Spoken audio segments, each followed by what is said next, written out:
皆さんこんにちは。アンニョンガセヨ、風花です。3月最後の放送ですね。先週はソン・シギョンさんの春の曲を紹介したんですが、ちょっと寒かったんですよね。で、去年が桜の開花が例年よりちょっと早かったんですよ。なので今年もそうなるかなと思って準備していたんですけど、今年は例年通りかちょっと遅いぐらいだそうですね。毎年この時期は気温が読めなくて、収録日が暖かいからといって暖かくなりましたねとラジオで言ってしまうとですね、リリースの日がすごく寒かったりするんですよ。これを3年目にしてやっと学んだので、今年はあまり気温の話はしないようにしていたんですが、そろそろ気温がね全体的に上がってきている頃だと思います。2月3月はこすり企画と称して、これまでの放送で人気のあった歌手の楽曲をまたカバーするという企画をやってまいりましたが、今回は企画から離れて春ソングを紹介したいと思います。今回紹介する曲は2005年に発表された BMK さんの第2週アルバムのタイトルトラック、花咲く春が来たらコピヌンボミヨミョンという曲です。とても有名な楽曲なのでご存知の方も多いかもしれません。韓国の春のバラード曲といえばこの曲というくらい有名で、私もいつかカバーしたいと思っていた一曲です。以前にビッグママのイ・ヨンヒョンさんを紹介した時に話題にした曲でもあるんですが、イ・ヨンヒョンさんが覆面歌王に出演して負けてしまった時にこの曲を歌いながら覆面を脱いで正体を明かしたんですよね。その時のイ・ヨンヒョンさんの歌唱も本当に上手で、もはやオリジナルじゃないかというくらい歌いこなしていらっしゃったんですけれども、 BMK さんも響きのサイズが多くてソウルフルな歌唱をされる方なので、非常によく合っていたんですよね。では BMK さんがどういった歌手なのか、基本情報から紹介していきます。まず BMK というのはアーティスト名で、本名はキム・ヒョンジョンさんというお名前の女性歌手です。1973年生まれの現在50歳でいらっしゃいます。ジャンルはヒップホップ、ソウル、R&B あたりですね。ラッパーとのフィーチャリングも多いことから、韓国ではヒップホップの国母、ソウルミュージックの国母などと呼ばれているそうです。歌手としての活動は2000年代が中心だったんですけれども、芸術専門学校の教授やボイストレーナーとしても精力的に活動されていて、去年2023年に久しぶりに第4週アルバムを発表されております。 BMK さんの歌唱技術の特徴は何といってもパワーです。本当にパワフルで響きが大きくてかっこいいんですよね。肺活量も体力もベースとして持ってるもののサイズが全部大きい歌手というイメージです。スポーツや楽器の演奏において上手な人ほど軽々とやっていて簡単そうに見えることってありますよね。歌もまさに同じで、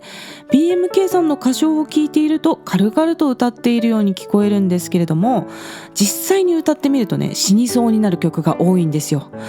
それから BMK さんは体格もすごく良くてですね、胸とか胴体に厚みがあるので、歌声の響きがとても豊かです。高い声を出しても伸びやかでキンキンしないんですね。そして小さい声でもいろんな周波数の音が同時になっているというかですね、まさに響きが豊かな歌手です。本当に歌うために生まれてきた人だと思いますね。私は個人的に響きが豊かな歌手への憧れがあって、日々筋トレをして体を大きくしているんですよ。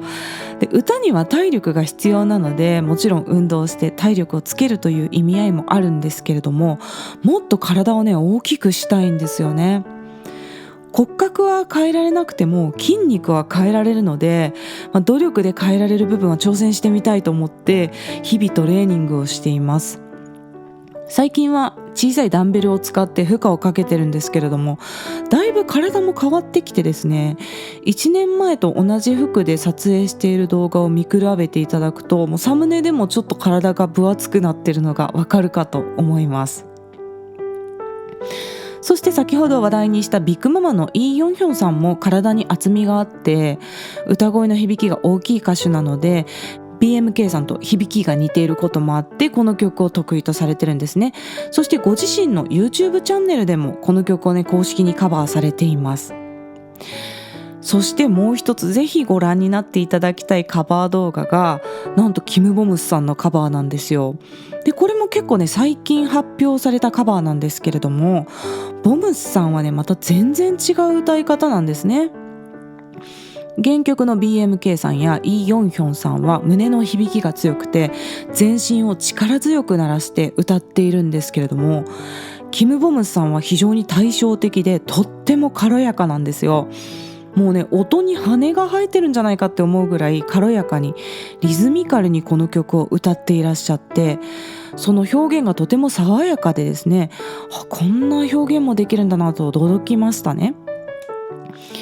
そしてこの曲も結構音域は広いんですけれども、ボムスさんにとっては普通に歌える曲なのかもしれないですよね。で今回は BMK さんの原曲の歌唱とイ・ヨンヒョンさんのカバー、そしてキム・ボムスさんのカバーとねまたね3つの動画を概要欄に貼っておきますので、ぜひ皆さんもお時間がある時に聴き比べてみてください。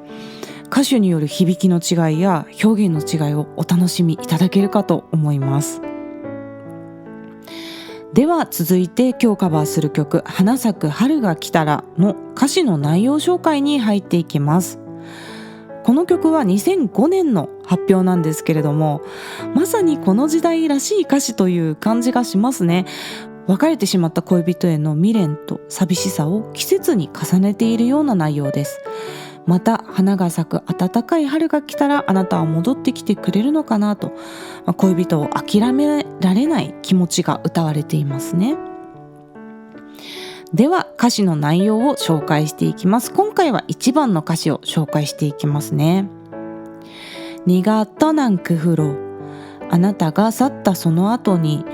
내 눈물은 얼 수 없나 봐、私の涙は凍ることができないみたい。얼어붙고 싶어도凍りつきたくても다시 흐른 눈물 때문에、また流れる涙のせいで널 잃은 내 슬픔에、あなたを失った私の悲しみに세상이 얼어도、世界が凍っても날이 선 미움이 날 핥혀도、鋭く尖った憎しみが私を切りつけてもという歌詞で始まります。結構出だしから悲劇のヒロイン感強めの歌詞ですよね。これが2000年代の韓国バラードらしくて、私は好きな歌詞ですね。ハル強度とかね、切りつけてもっていう意味なんですけど、こういう単語はあんまり歌には出てこないので結構勉強になった歌詞でもあります。そして次の部分いきますね。뿌리 깊은 사랑은 내가深い愛は이젠 떼어낼 수 없나 봐、もう引き離せないみたい。처음부터 넌 내 몸과 한 몸이었던 것처럼、最初からあなたは私の体と一体だったかのように。그 어떤 사랑조차、そのどんな愛さえ꿈도 못 꾸고、夢も見られずに。이내 널 그리고 또 원하고、ずっとあなたを恋しく思ってまた望んで、난 네 이름만 부르짖는데、私はあなたの名前ばかりを叫んでいるのにという歌詞です。このプルジッタというのは泣き叫んでいるというようなニュアンスだそうですね。ウェチダっていうのも叫ぶっていう単語なんですけど、このウェチダの叫ぶよりもより切迫した状態を表す表現だそうです。続いてサビの歌詞に行きます。다시 돌아올까、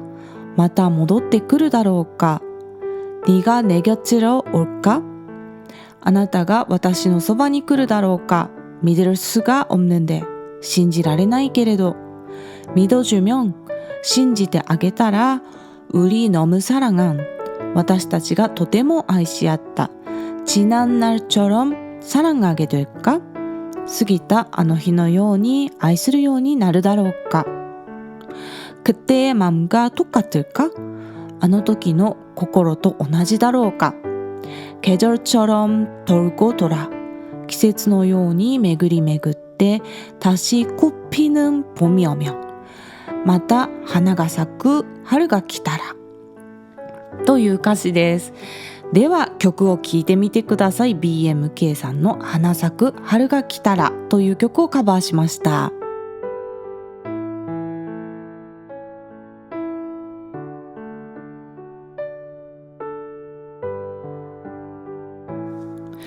はい、いかがでしたでしょうか。今回のカラオケ音源はピアノとカホンの音が入っています。私が歌うとね、難しい曲に聞こえたと思いますが、本当に大変な曲でした。音程もずっと高いですし、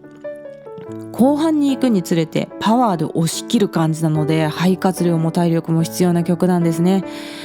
こういう曲は体力的にレコーディングで何度も歌うことができないので、ちょっとね今回は荒が目立つところもあったんですけれども、それを含めて実力ですよね。こういったパワー系の曲も練習しないと伸びていかないので、この曲はねもっとマッチョになってから再挑戦してみたいと思った曲ですね。私はだいたい1曲あたり2週間かけて作業しているんですね。前半の1週間はまずカラオケ音源を作って自分で練習するんですね。そして後半の1週間で歌のレッスンだったり発音のチェックを受けて最後レコーディングして完成というスケジュールなんですよ。でも毎週1曲ずつカバーしているので、実際には2曲を同時進行で練習する感じになるんですね。つまりその週にレコーディングする曲を最終の歌い込みをしながら、次の週の曲の予習というか練習も同時にやっている感じになります。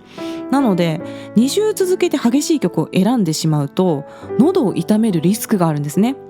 なのでなるべく静かな曲と激しい曲を交互に選ぶように最近は心がけております。でこれもね番組3年目になってやっと覚えた知恵なんですよ。なんで来週は静かな曲をお届けいたします。というわけで今月3月も皆さんお付き合いをいただきありがとうございました。YouTube の歌ってみた動画は昨日アップしております。で YouTube は韓国語歌詞を動画内に表示しています。その他の外国語字幕は YouTube 字幕でお楽しみください。概要欄の質問箱からメッセージや質問、リクエストなどぜひ気軽に送ってください。日本語でも韓国語でも英語でも大丈夫です。ではまた次の放送でお会いしましょう。さようなら。OK。